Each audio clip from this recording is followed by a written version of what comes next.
Gandang umaga po sa inyo lahat. Kay Pogi, mukhang nararamdaman na naman niya, malapit na eleksyon, naiimbita na naman siya. At honorable,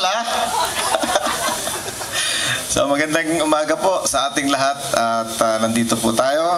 Unahin po natin ang ating pong pinagpipitaganang congressman ng 2nd District, Congressman Roy Goles, na siya pong may pinakamaraming paaralan na naitayo dito po sa kasaysayan ng Parañaque, at tayo naman po ay nag-emulate lang.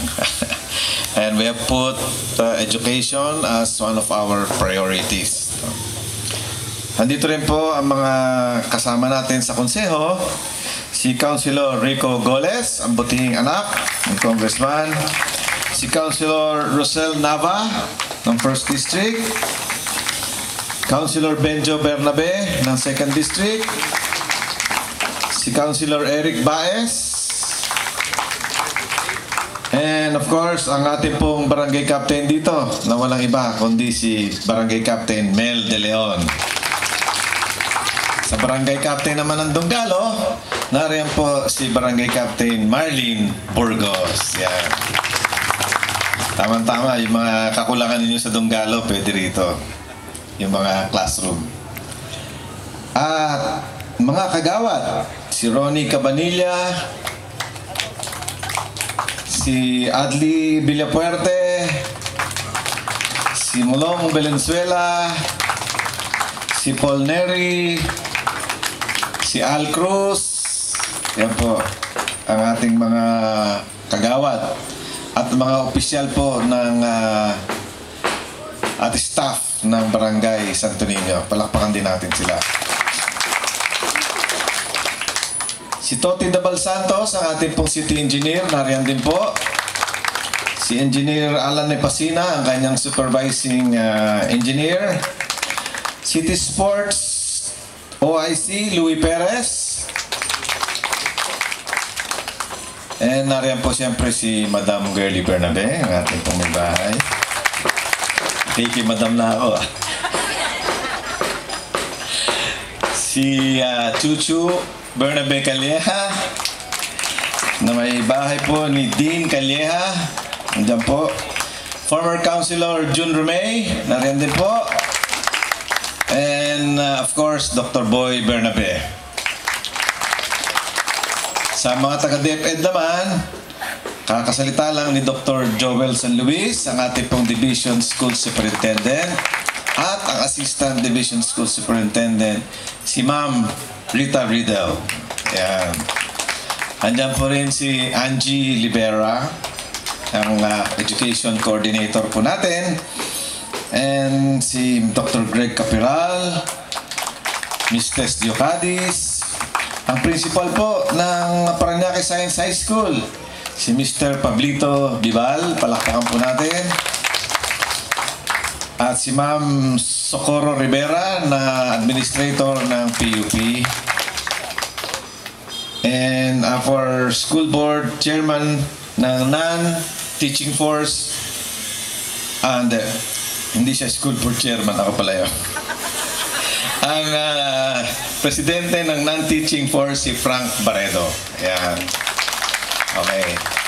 So, sa ating po lahat, magandang umaga po muli. Ito po ay katulad ng nabanggit, isa pong panaginip na may isa sa katuparan na. Ibig sabihin, pag nag-groundbreaking po tayo, meron na po yung pondo, meron na po yung bidded out na po yan. At in about maybe 6 months, pwede na magamit, pwede na matayo ang building. Pwede na ba yan, Madam Contractor?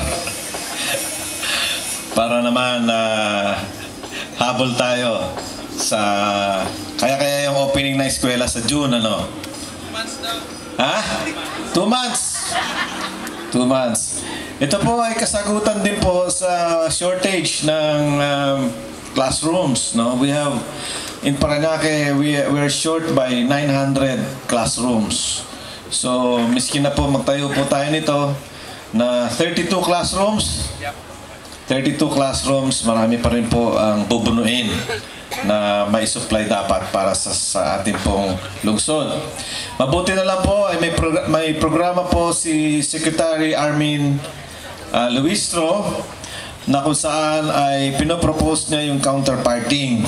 Meaning, kung magkano man ang budget natin, say 50 million for the year, siya po sa DepEd ay magpo-provide din po ng isang building that will be worth 50 million.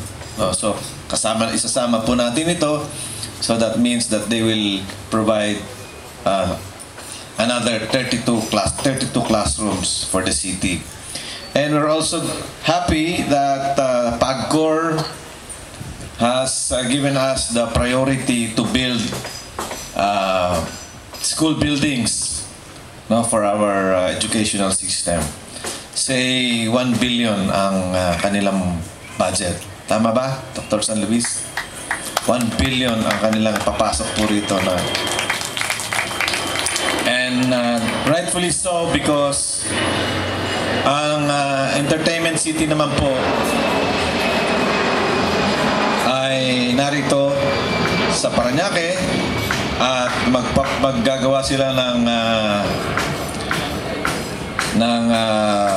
mga facilities, gaming, hotel, mga sari-saring commercial establishments doon po sa kanilang 150 hectare property na kanila pong pinaaprubahan sa konseho na makakuha ng kanilang locational clearance at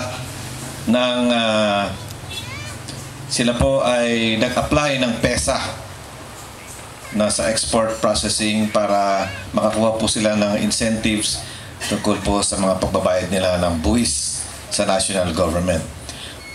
Okay, so masaya po tayo ngayong umagang ito sapagkat natupad po natin ang kahilingan ng mga taga Santo Niño, lalong-lalo na po ni Barangay Captain Mel De Leon at ng kanyang mga kagawad. At alam niyo po, mahirap po kasi medyo mag-develop dito sa District 1 na mga maglagay ng mga projects, programs kasi medyo congested na yung District 1, no? So we're happy, masaya po tayo at meron po tayong na-acquire na ganito kalaking property dito sa Santo Niño at nakapagtayo tuloy tayo ng several buildings para po sa ating educational system. Nandiyan po yung Parañaque Science na matagal na rin po nilang pangarap na magkaroon ng sariling building.